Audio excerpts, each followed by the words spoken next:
सच्चिदानंद भगवान की जय।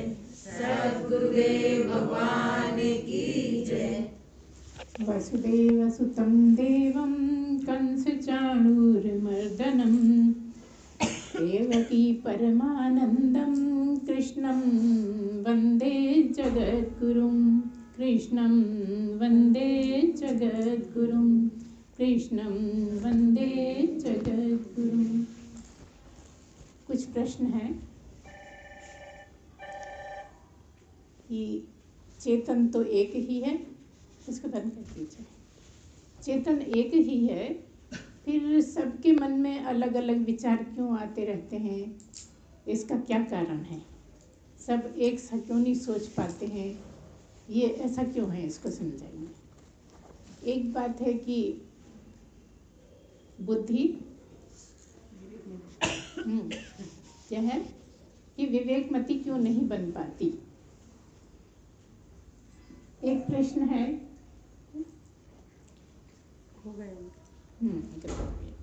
एक है कि इच्छाएं और कामनाएं क्यों उठती रहती हैं, क्यों नहीं?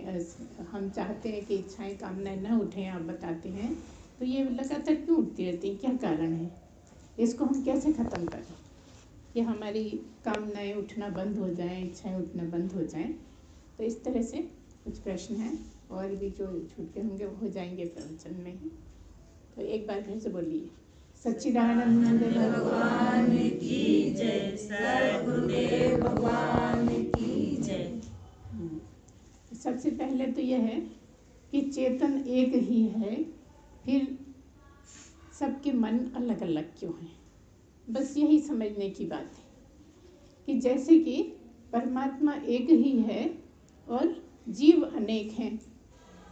यहाँ हम आप लोगों को जीव कह रहे हैं, लेकिन जीव तो सभी हैं। 84 लाख योनियाँ जितनी भी हैं, सब जीव हैं, लेकिन सब में एक ही समाया है। जैसा कहा कि चेतन एक है, फिर इतने सारे घरों में परछाई मिलती है, इतने आभास क्यों दिखते हैं? बस यही तो बात है। जैसे कि मान लीजिए कहीं शीशा रखा है और वह अचानक से टूट गया, तो पहले तो एक ही फोटो दिख रहा था, क्योंकि एक था इसलिए एक ही दिख रहा था, वो आभास था उसमें, तो एक ही दिख रहा था। और जैसे ही बहुत सारे टुकड़े हो गए तो वो अनेक हो गए, और अनेक होने के कारण अनेक दिखने लगे। लेकिन समझने की और जानने की बात यह है कि वो असली कौन है? जो एक वाला है वो असली है, या जो अनेक वाले हैं वो असली है? मतलब सूर्य असली है, या जो घड़ों में उसकी परछाई दिखती है वो असली है? और जो असली है उसी को यहाँ समझना है, उसी को याद करना है, उसी के चिंतन में रहना है। और जानने के लिए एक सूर्य ही मतलब परमात्मा ही है। वही परमात्मा अनेकों में अनेक होकर दिखता है, जबकि है एक ही। सब में परमात्मा है और सब परमात्मा में है। मतलब क्या हुआ कि सारे में परमात्मा एक ही है, और उसमें इतने सब हैं, और इनके अलावा बाहर के और हर जीवधारी जो 84 लाख योनियों में एक ही परमात्मा में समाये हुए हैं।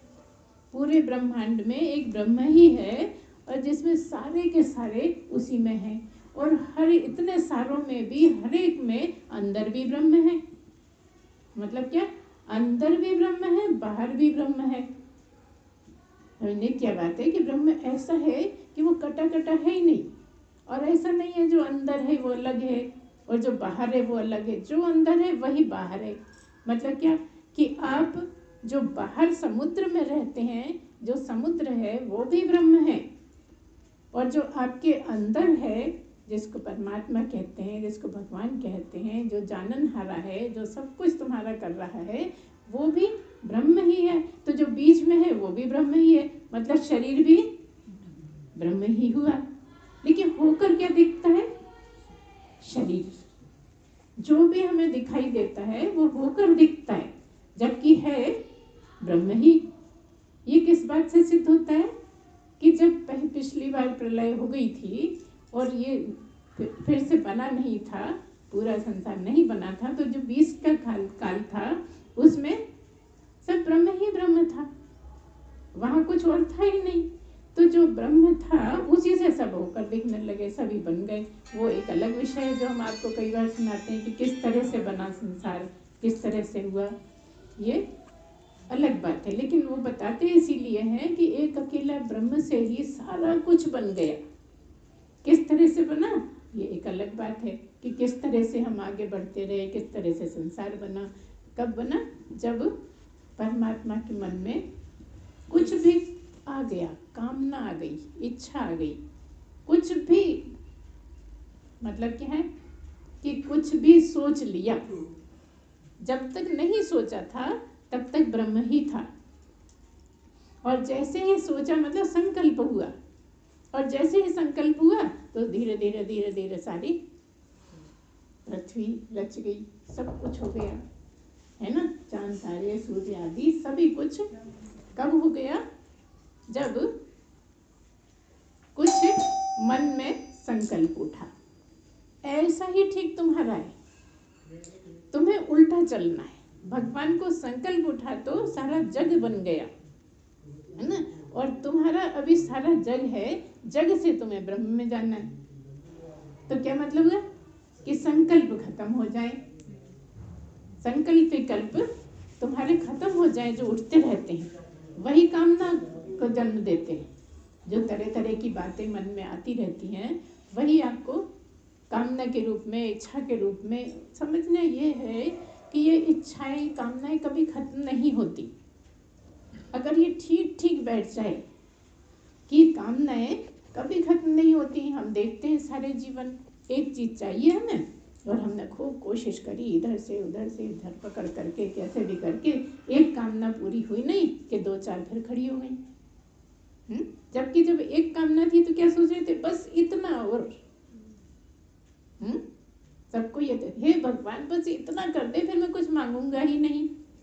तो मांगूंगा नहीं ये तो भूल गए, और कामना बिल्कुल जो लगातार याद है कि हो नहीं रही, क्या करें। मानता कर आए, जगह जगह घूम आए, यहाँ वहाँ सब जगह नारियल रखे आए, पता नहीं क्या क्या करता था उस एक कामना के लिए। लेकिन वायदा क्या किया था कि और नहीं, बस इतना मिल जाए फिर तो मेरे लिए सब ठीक है। जैसे ही पूरी होने आई आपने फिर से बहुत सारी कर ली। ये क्यों? क्योंकि संकल्प विकल्प उठते रहते हैं। अगर आपके संकल्प विकल्प खत्म हो जाए तो ब्रह्म ही है। ब्रह्म के संकल्प विकल्प हुए तो जीव बन गया, और जीव के संकल्प विकल्प खत्म हुए तो ब्रह्म हो गया। इतनी सी एक सेंटेंस में जो बात कह देते हैं वो कितनी ज़्यादा मेहनत करने की, कितनी मुश्किल से समझ में आ पाती है। तरह तरह से एक बात समझ में आ जाती तो चार लगती हैं, लेकिन ऐसा कैसे, ऐसा कैसे। अभी एक बड़ा अच्छा भजन गाया गया जिसमें बोला गया कि ये पानी ही पानी है समुद्र में, पानी के अलावा कुछ नहीं है। जीव जंतु की बात छोड़ दीजिए इस टाइम, है ना। पूरा पानी है, लेकिन उसमें आप कहते हो लहर है। अब लहर के पानी से अलग है, जो लहर है वही पानी है और क्षणिक है। लहर भी परमानेंट नहीं है। परमानेंट क्या है? पानी। तो पानी ब्रह्म, और जो बन रही है, बिगड़ रही है, बन रही है, बिगड़ रही है, ये सब लहरें। अगर तुम ठीक ठीक समझ जाओ कि ये लहर ही है जो मेरे अंदर उठती रहती है, और मैं स्वयं लहर बन गया हूँ, और हो क्या? वो ब्रह्म। एक बार विवेकानंद जी ने कह दिया था, किसी ने कहा कि आपके यहाँ इतने सारे भगवान क्यों हैं? किसी ने ऐसी बहसबाजी करते हैं कई बार लोग, तो इतने सारे भगवान क्यों हैं? तो उन्होंने कहा कि अगर हमारे यहाँ तो इतनी गुंजाइश है कि हर मनुष्य भगवान हो सकता है। आप तो ये एक हनुमान जी हो गए, एक शिव जी हो गए, एक राम हो गए, एक कृष्ण हो गए, आप इसको ही गिनते रहते हो कि हम तो एक ही मानते हैं और आप इतने सारे क्यों मानते हो? आप सब एक को क्यों नहीं मानते? तो क्या जवाब दिया कि जितने मनुष्य हैं सारे के सारे भगवान हो सकते हैं। ना, कितनी अच्छी बात है कि हर एक में गुंजाइश है, और केवल मनुष्य में ही है। किसी दूसरे जीव में, किसी दूसरे एनिमल में, किसी में भी ये गुंजाइश बिल्कुल नहीं है। एक तो उसको पता ही नहीं है कि क्या होता है, और फिर कोशिश भी नहीं कर सकता, क्योंकि उसको केवल उतनी ही बुद्धि मिली है जितनी उसको ज़रूरत है। और वो क्यों बना, उन योनियों में क्यों गया है क्योंकि मनुष्य जन्म जब मिला था तो उसने बहुत गलत काम कर लिए थे। उस कामों के सजा पाने के लिए, साफ होने के लिए, शुद्ध होने के लिए वो बनाया गया था दूसरी योनियों में। और जब साफ होके आया, मनुष्य जन्म में आया, तो फिर वही जो अभी एक भजन सुनाया गया बड़ा अच्छा, कि आए तो थे हम परमात्मा को पाने के लिए, मतलब पता नहीं क्या क्या कर बैठे, सब उल्टा उल्टा करके बैठे और फिर से 84 लाख घूमने की फिर तैयारी कर ली हमने। इस तरह से हर चीज को समझा जा सकता है कि हमारे अंदर कामनाएं क्यों उठती हैं और कैसे खत्म की जाए। इसका तो बस एक ही जवाब है कि ब्रह्म में लय रहो। जब भी हम ये कहते हैं कि ब्रह्म के चिंतन में रहो, ब्रह्म की याद में रहो, ब्रह्म का मतलब केवल ब्रह्म नहीं, आप जिसमें भी याद टिका सको, राम में, कृष्ण में, जिसमें भी आप जिसको मानते हो, गुरु में, जहाँ भी आप टिका सकते हो, बस उसकी याद में रहो।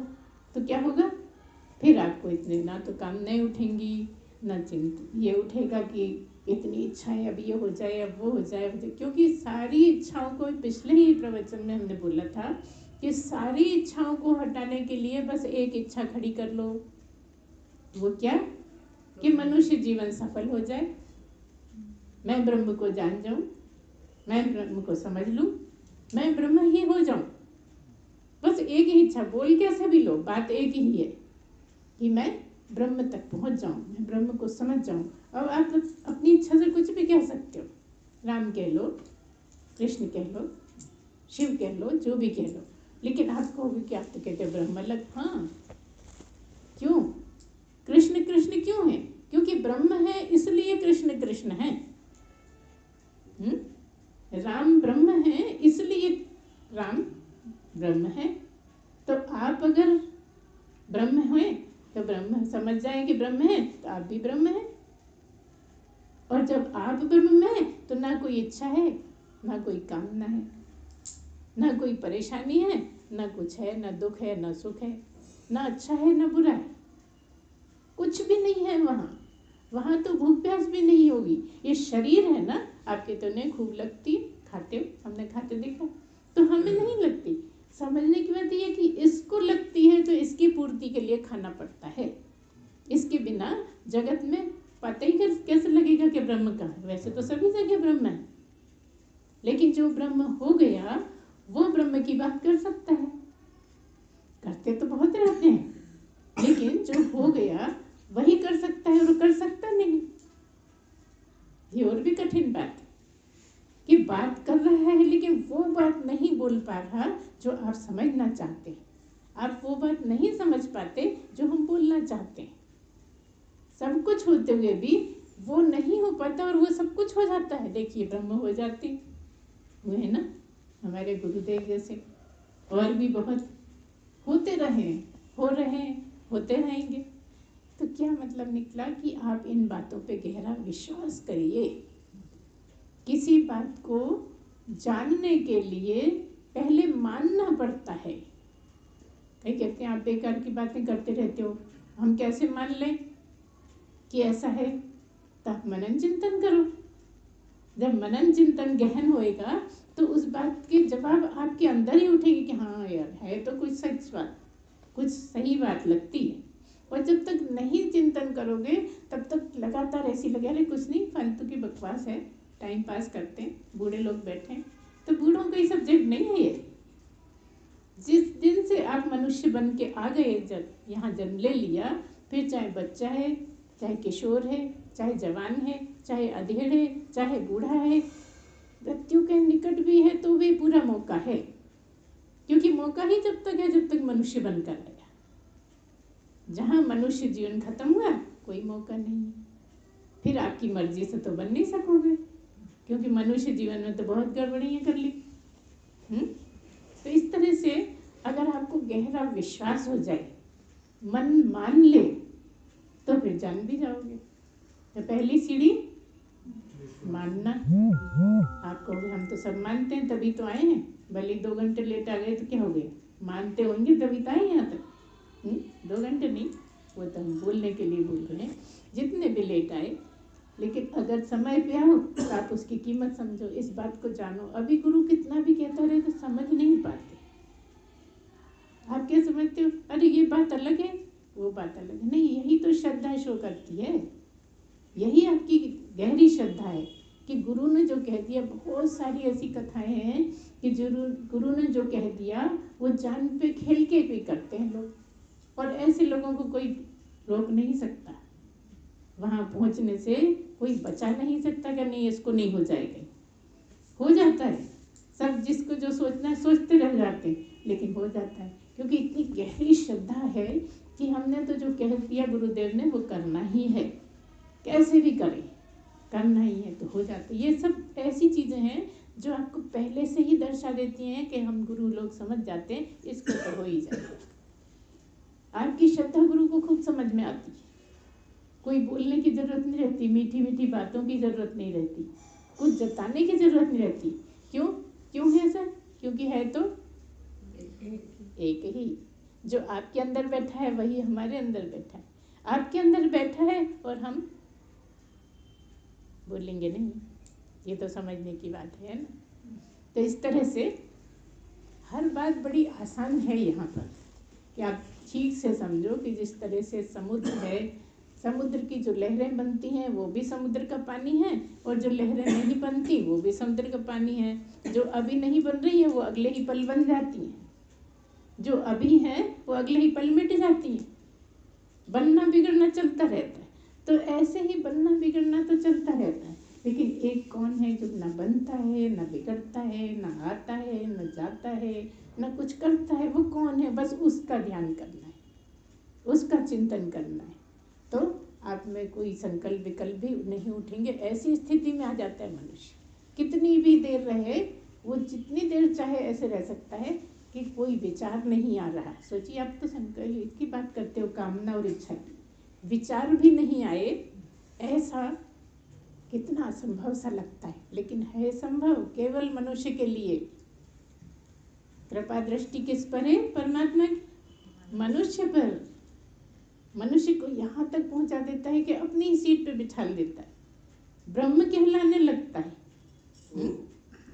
तो इस तरह से आपकी जितनी भी कामनाएं रहती हैं, इच्छाएं होती हैं, आशाएं रहती हैं, सब उसी से संबंधित है। इसलिए क्या करना है? बस एक ही बात, या तो गुरु वाक्यों का चिंतन या फिर सुमिरन, है ना। दो ही चीजें हैं, जो दो नहीं एक ही है। एक परमात्मा के लिए एक ही चीज है बस। अब आप उसको तरह तरह से कैसे भी बोल दो। जैसे अभी हमने कहा कि 42 तत्व हैं, इनको बताया किसी ने 36 तत्व हैं। नहीं, अभी पूरे पता नहीं है, और जरूरी नहीं कि ये जो बताए वही हैं। कई बार कुछ बात बोल रहे होते हैं तो शब्द कुछ और बोल दिए जाते हैं, और लगता है ये नहीं, ऐसा नहीं, ऐसा है, और उसी बहस छिड़ जाती है, और कितनी कितनी दूर तक बहस ले जाते हैं, लड़ाई झगड़ों में बदल जाती है, आपका मन खराब हो जाता है। ये सब क्यों? क्योंकि आप उस एक को नहीं मानते, उस एक को नहीं जानते। और यही कारण है कि एक परमात्मा, उस पर भरोसा नहीं होने के कारण आपको लगता है कि सबके मन अलग अलग क्यों सोचते हैं। क्योंकि जीव हैं, क्योंकि अनेक टुकड़े हो गए शीशे के, हर शीशे का अपना अस्तित्व हो गया, और जब तक एक था तो एक ही था उसमें। अगर एक घड़ा रखा है तो उसमें एक ही दिख रही है परछाई, और 50 घड़े रखे तो 50 दिख रही है ना, सीधी सी बात है। तो ये अनेक जो हैं उनमें अंतर यही है, फर्क यही है कि परमात्मा तो एक ही है जिसमें कुछ भी नहीं है, ना कामना है ना इच्छा है। लेकिन ये जो मन बुद्धि चित्त अहंकार हैं, मन बुद्धि चित्त अहंकार हैं, उसी में सब कुछ है। मनुष्य यहीं से फर्क हो जाता है परमात्मा में और मनुष्य में। मतलब सारे जीवों की बात नहीं करें, अगर केवल मनुष्य की ही बात करें तो ये जो अंतःकरण है ना, इसी के कारण सारे खेल है। अच्छा, और अंतःकरण नहीं है तो ब्रह्म ही है, क्योंकि ब्रह्म के पास अंतःकरण नहीं है। अंतःकरण मतलब मन बुद्धि चित्त अहंकार, इसको अंतःकरण कहते हैं। और ये जो अंतःकरण है यही आपको ब्रह्म से अलग करता है। और इन चारों के अपने अपने काम हैं। है ना। मन का अपना काम है संकल्प विकल्प उठाना, उठते रहते हैं, उठाना क्या, उठते ही रहते हैं, रुकते नहीं है। और मन के बाद बुद्धि का क्या काम है, वो निर्णय लेती है। अब सबके पास अलग अलग खजाना है, दिमाग में अलग अलग बातें भरी हैं। किसी ने कुछ देखा, किसी ने कुछ देखा, किसी ने कुछ सुना, किसी ने कुछ सुना, है ना। किसी ने कुछ काम किया, किसी ने कुछ काम किया। तो जिसने जो जो किया, जो देखा, जो सुना, जो सूंघा, जो चखा, वो उसके यहाँ पर है। कोई ऐसा फल जो कभी चखा ही नहीं, तो यहाँ है ही नहीं ना स्वाद, ना उसके दृश्य है, ना स्वाद है, ना खुशबू है, कुछ भी नहीं है यहाँ पर। इसलिए जिसने जितना देखा, जिसने जितना किया, जितना सूंघा, जितना चखा, जितना स्पर्श किया, वो सब उसका अपना, दूसरे का अपना, तीसरे का अपना, सबका अपना अपना। इसलिए सबकी बुद्धि भी अलग अलग काम कर रही है, अलग अलग निर्णय ले रही है। लेकिन विवेक, बुद्धि को अगर विवेकमती बनाना है तो एक ही तरीका कि प्रवचन सुनिए, सत्संग में आइए, बार बार प्रवचन सुनिए। जब आपकी बुद्धि विवेकमती हो जाएगी तो प्रवचन भी समझ में आने लगेगा। तो विवेकमती बुद्धि का क्या मतलब है कि आत्मा क्या है और अनात्मा का क्या है, ये जान लेना। ये कहाँ पता लगेगा, किचन में, सत्संग में पता लगेगा ना। तो साफ समझ में आता है कि सत्संग में आकर ही विवेक जग पाता है।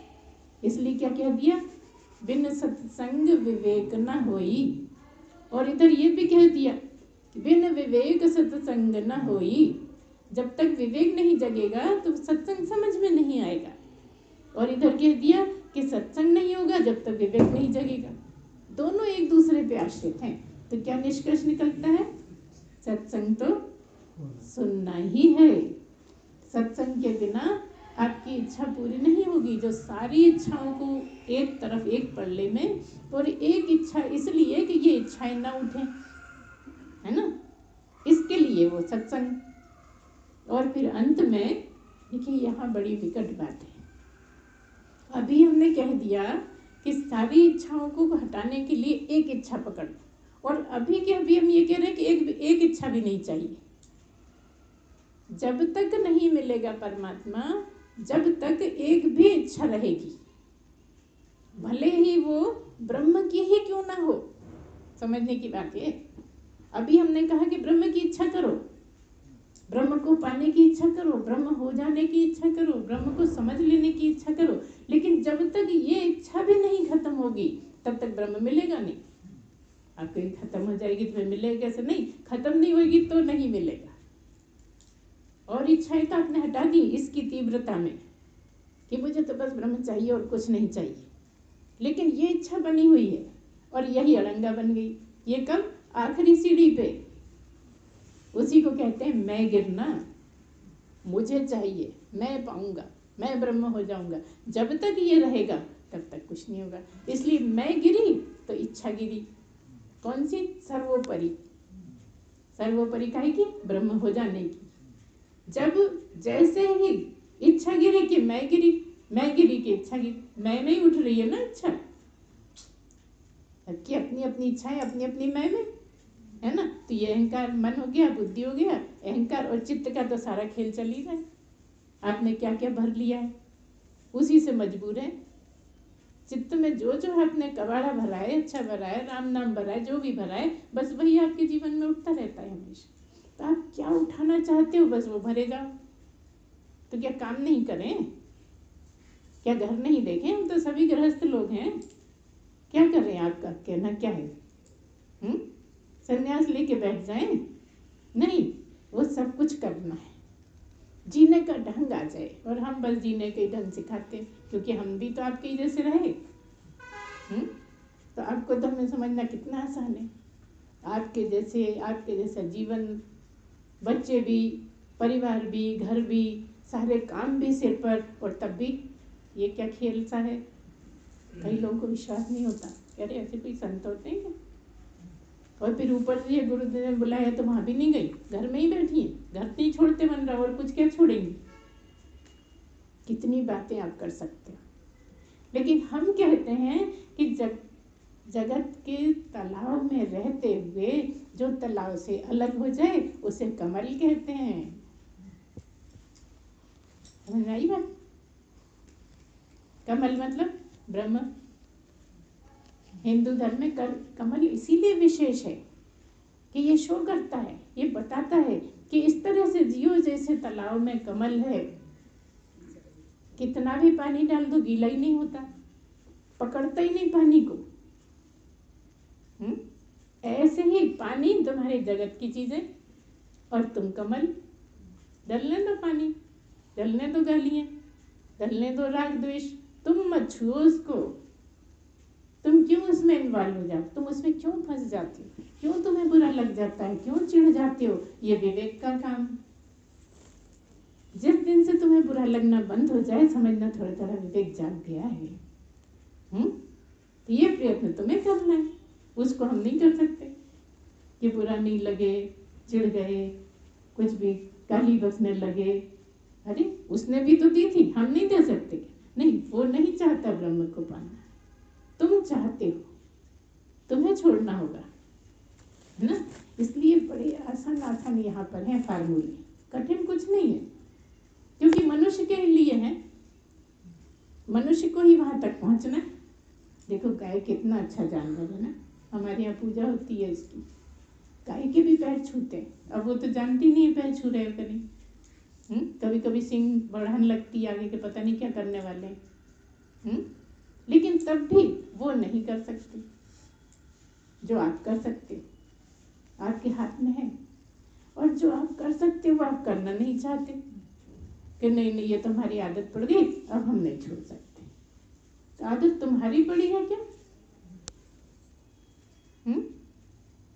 बता दो, जिसकी भी जो हो, किसी की शराब, किसी के गुटखा, किसी का गाली देना, किसी का कुछ, किसी बहुत है, जितने लोग उतनी आदतें, हर एक की अपनी अपनी लत है ना। तो फिर कब होगी? जब तुम उसमें रमने लगोगे, जब तुम याद में रहना सीख जाओगे। बहुत आसान है, मुश्किल नहीं है। देखो अभी भी तो कोई ना कोई याद सताती रहती है ना, हर एक के पास कुछ ना कुछ याद है। अच्छा भी कुछ नहीं है तो कब जल्दी से फुर्सत होगी तो घर जाएंगे। अभी तो नहीं याद, अभी तो हम आके ही बैठे, लेकिन सबके पास अब ये भी तो एक याद ही है ना कि हम आके ही बैठे। अरे तुम आए नहीं आए, जाओगे नहीं जाओ, कोई मतलब नहीं, बस सत्संग से मतलब। हम तो कह रहे गुरु से भी मत रखो इतनी देर, वो क्या बोल रहा है एक एक शब्द को पीते जाओ, एक एक शब्द इन कानों से नीचे उतरता जाए, दिल में समाता जाए, दिल से यहाँ ट्रांसफर हो जाएगा। जब तक दिल से कोई बात नहीं लगेगी तब तक वो चित्त में नहीं ठहरेगा। आप कहोगे सीधा चित्त में चले जाए, नहीं, जो बात आपके दिल को चोट करेगी बस वही चित्त में ठहरेगी, और जो चित्त में ठहर गई वो आपकी पूंजी हो गई। अब पूंजी को कोई फेंकना तो चाहता नहीं। अब तुम्हें कौन सी चीज पूंजी बनानी है ये तुम्हारे हाथ में। जिसको जो अच्छा लगता है, खूब भरा भी है और भरना भी चाहते, भूल नहीं जाए कहीं, ऐसा डर रहता है।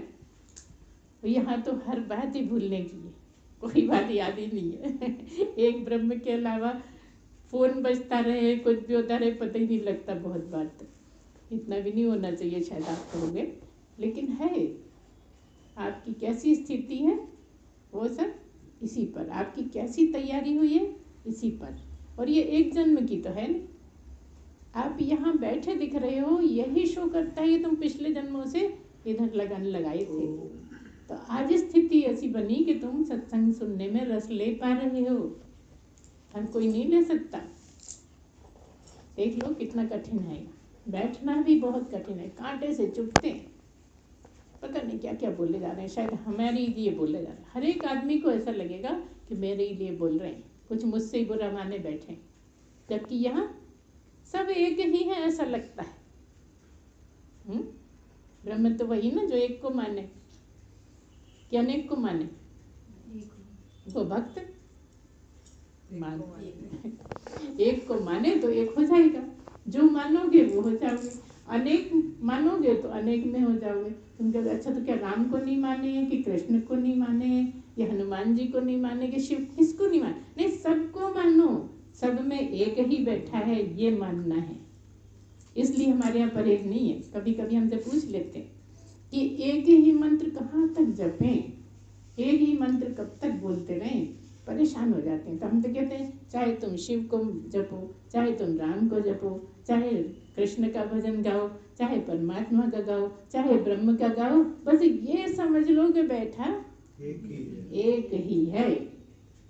और अगर तुम ये गहरा समझ लो तो हम बिल्कुल अलाउ करेंगे, किसी भी भगवान को गाओ, किसी भगवान को याद करो, किसी भगवान की बात करो, है ब्रह्म ही। क्योंकि भगवान भगवान है ही इसलिए क्योंकि वो ब्रह्म तक पहुंच गया।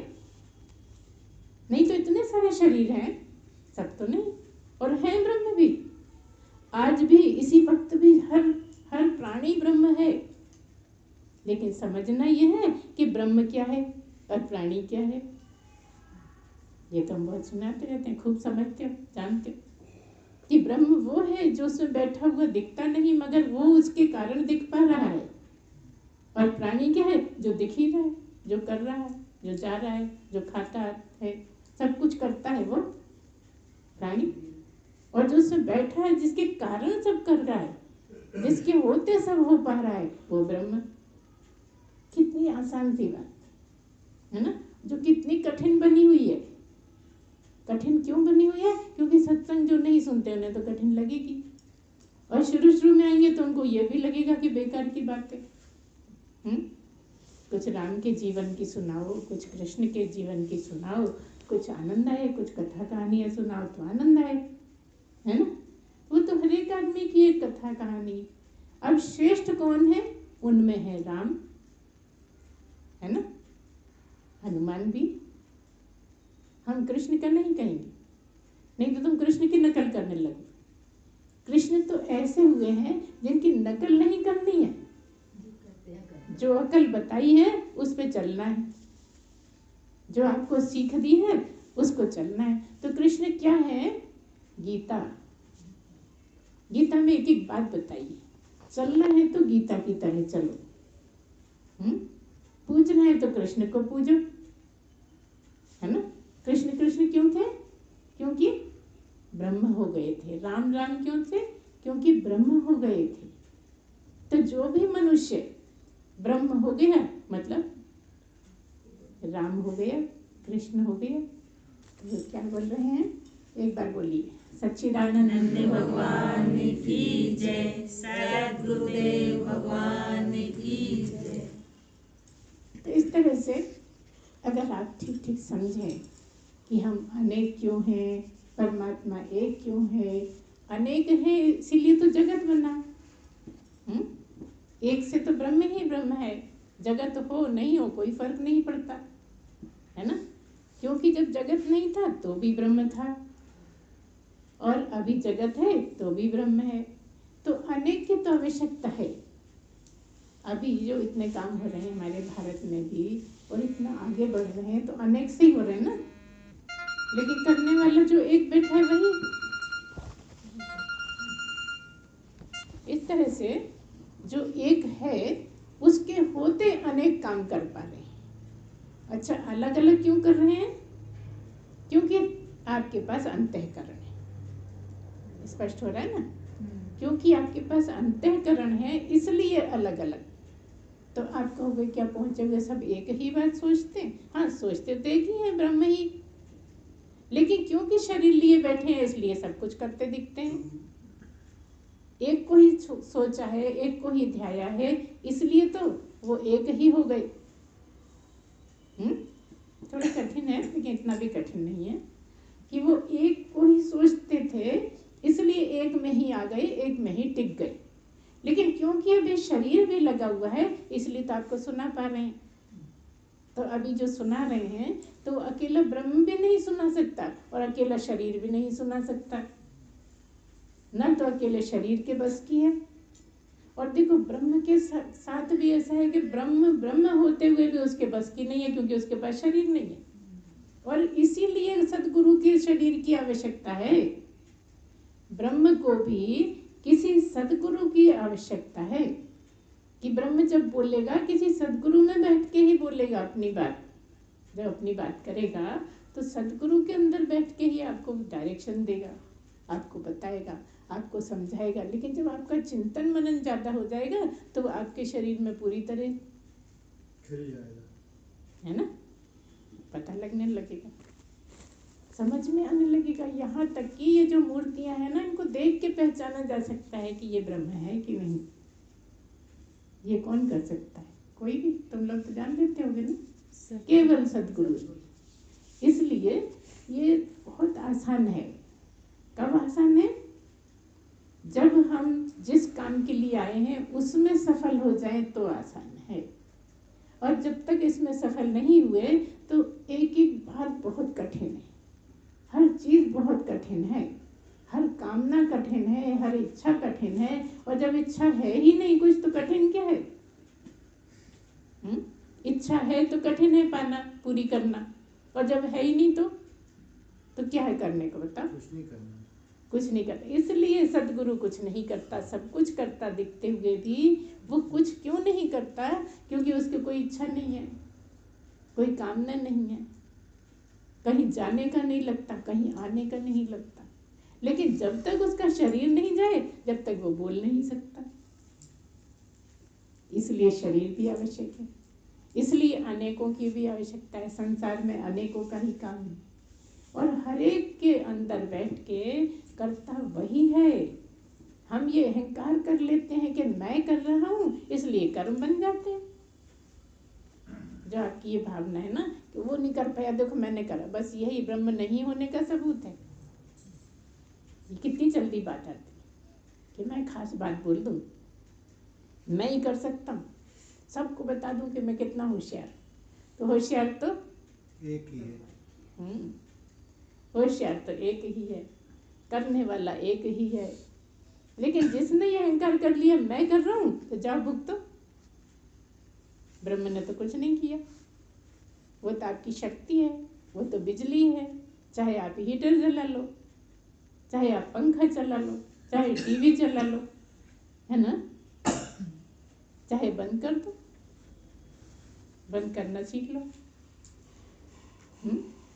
जला तो लेते हो, बंद करना नहीं आता। तो बंद करना सीखना है। जब बंद कर दिया तो स्विच ऑफ, ब्रह्म ही ब्रह्म, और ऑन कर दिया तो हीटर, पंखा।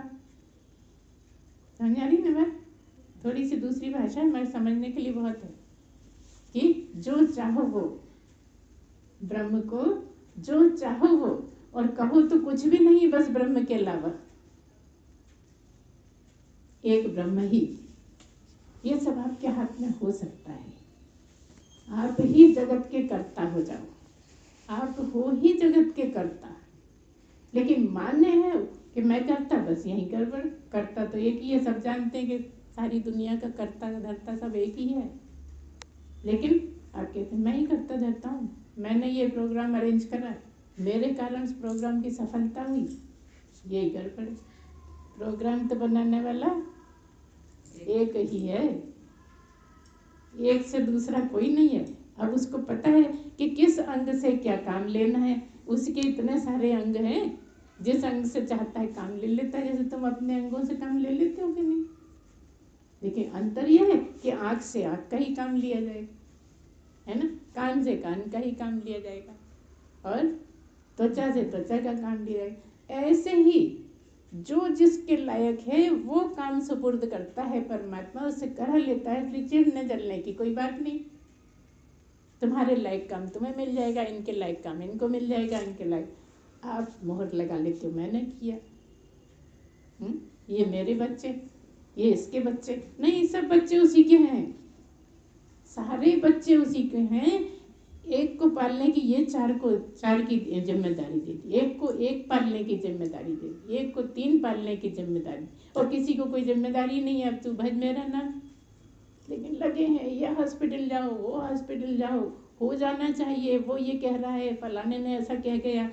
तो ये सब आपको मजबूत करने के लिए कहा जा रहा है आदत डालो, जैसे भी हालात हैं उसमें जीना सीख जाओ तो ब्रह्म ही तो हो। ब्रह्म कहाँ रो रहा है कि हमें ये नहीं मिला, हमें वो नहीं मिला, उसने ऐसा क्यों बोल दिया। वो ब्रह्म ही नहीं होगा जो ऐसा बोलेगा। बोलते रहे, मजे लो, हम तो खूब मजे लेते बोल भी देते हैं तो इस तरह से मजा लेना सीख जाओ। जिन चीज़ों में चिढ़ते थे, जो चीज़ें बुरी लगती थी, उसमें ऐसे अच्छे मधुर ढंग से मजे लो तो तुम ब्रह्म ही हो, ब्रह्म के अलावा कुछ नहीं हो। वो नहीं जाओगे, हो अभी के अभी, आज ही इसी वक्त अगर तुम्हारी रहनी सही हो जाए। और वही प्रश्न था कि कैसे करें, क्या करने का यही तरीका है जो हम हर रोज संडे को बताते रहते है ना। अब आप उसको दिमाग में थोड़ा रोक के रखो कि जब तक वो वाला काम नहीं हो जाए तब तक दिमाग में, जैसे जब तक आपकी कामना नहीं होती लगातार बनी रहती कि नहीं दिमाग में, लेकिन यहाँ को आप इम्पोर्टेंट समझते ही नहीं। यहाँ की जो चीज़ है वो भी आपको ऐसा घूमे दिमाग में जैसे आपकी कामना घूमती है, तो वो काम हो जाएगा। तो सब कुछ बड़ा आसान है और बोलने के लिए तो कोई लिमिट ही नहीं है, बोलते जाइए, लेकिन सुनने की एक लिमिट होती है, समझने की एक लिमिट होती है। तो एक बार के प्रवचन में अगर एक बात भी तुम्हारे दिमाग में फंस जाए तो समझो तुम तेज चाल से जा रहे हो, तुम पूरी की पूरी यहीं झड़ा के चले जाते हो पल्ला, सारी की सारी पकड़ना चाहते हो और चाहते हो सब मिल जाए, इसलिए एक भी पकड़ में नहीं आते। एक बात जो बहुत तुम्हें सही लगे, तुम्हारा दिमाग स्वीकार ले, उसकी प्रैक्टिस करो पूरे महीने और सुनना बंद नहीं करो। हो सकता है इतने दिन में फिसल के कुछ की कुछ बन गई हो। जैसे एक आदमी था, डॉक्टर को दिखाने के लिए गया, तो डॉक्टर ने ये दवाई वो दवाई ऐसे खाना, ये खाने से पहले ये खाने के बाद, लेकिन एक चीज़ ध्यान रखना कि खिचड़ी ही खाना है, खाने में तुम्हें खिचड़ी खाना है, हर कुछ नहीं खाना कि बैंगन खा लिए, फिर कुछ भी खा लिए, केले खा लिए या जो भी परहेज की चीज़ें, बस खिचड़ी ही खाना है। अब उसने कभी खिचड़ी जानी नहीं थी, कभी सुनी नहीं थी, कभी बनाई नहीं थी, तो अब वो रटता जा रहा है रास्ते में, खिचड़ी खिचड़ी खिचड़ी खिचड़ी, किसी पूछ लेंगे खिचड़ी कैसे बनती, बनाएंगे खाएंगे। अब रटता जा रहा है, थोड़ी देर में फिर रांची हो गई, फिर चरी हो गई, फिर पता नहीं क्या होते होते कुछ और ही हो गया। अब जाके किसी से पूछे तो वो तो है ही नहीं, बताए कैसे कोई, ये पूछ क्या रहा है उसको यही नहीं समझ में आ रहा। सुनने वाले को तुम खिचड़ी कहो तब तो बताए कि भाई दाल लाओ, चावल लाओ, ऐसे ऐसे छौंक दो, ऐसे बना दो, तो अब उसकी पता नहीं कहाँ की कहाँ, यही हाल रहता है। पहले तुम यही सब झड़ा जाते हो, फिर थोड़ी दूर जाके याद आती है तो कुछ का कुछ आ जाता है याद, फिर 4 दिन बाद याद करते हो, फिर उसका कुछ और हो जाता है, तो वो खिचड़ी बन जाता है ना। कोई तिकड़म नहीं हो तो समझ जाएगा कि अच्छा खिचड़ी को खिचड़ी बोल रहा है। कभी कभी मिलता जुलता होता तो समझ में आ जाता है, और मिलता ही जुलता नहीं है, कहीं का कहीं पहुंच गया, तो हम भी क्या करें बताओ। कुछ करने का तो कर देंगे, बता देना, ठीक है ना। इस तरह से मनुष्य के लिए ब्रह्म को समझना बिल्कुल कठिन नहीं है। कोई भी मनुष्य जो इस चोले में आ गया बहुत सरल है, और हम बार बार यही कहेंगे कि सारे काम करते हुए ऐसा अपना आदत बनाओ कि सब काम भी होते रहें, लेकिन जैसे ही हम किसी और बातों में फंसते हैं उसी टाइम ब्रह्म की याद आ जाए। अब उन काम को छोड़ते से कब तुम जगत में चले जाते हो तुम पता नहीं लगता, पता लगाओ, ध्यान दो। बाद में तो कहते हो हम भूल गए थे, हम तो वहाँ चले गए, हम चाहते हैं कि याद करते रहे, तो कुछ बनाओ, अपना तरीके बनाओ। यहाँ पे जुगाड़ बहुत करना पड़ता है, और हमने सुना है कि इंडिया के लोग तो बड़े जुगाड़ू हैं, है ना। तो तुम तो इंडिया के ही हो ना, इसके लिए भी लगाओ कुछ ऐसी बुद्धि जिसमें तुम सफल हो सकते हो, है ना। इस तरह से आप ब्रह्म को समझिए, ब्रह्म को जानिए, ब्रह्म को बार बार सुनिए। किसी सदगुरु से ही ब्रह्म को सुनने को मिलेगा आपको, और ये सुनेंगे तो हम बिल्कुल आपको पक्का विश्वास दिलाते हैं कि ये सब हो सकता है जो आपकी इच्छा है। चल रहे हैं आप सभी, अच्छा है। कभी कभी गड़बड़ियाँ भी हो जाती हैं, जब हम ज़्यादा महत्व नहीं देते किसी चीज़ को तो हो जाती है, सबके साथ होती है, लेकिन थोड़ा सा ध्यान रखें, है ना, बाकी हम बाद में बताएंगे। तो आज इतना ही, बोलिए सच्चिदानंद भगवान की जय, सद्गुरुदेव भगवान की जय। ओम पूर्णमदः पूर्णमिदं पूर्णात् पूर्णमुदच्यते पूर्णस्य पूर्णमादाय पूर्णमेवावशिष्यते। ओम शांति शांति शांति। सच्चिदानंद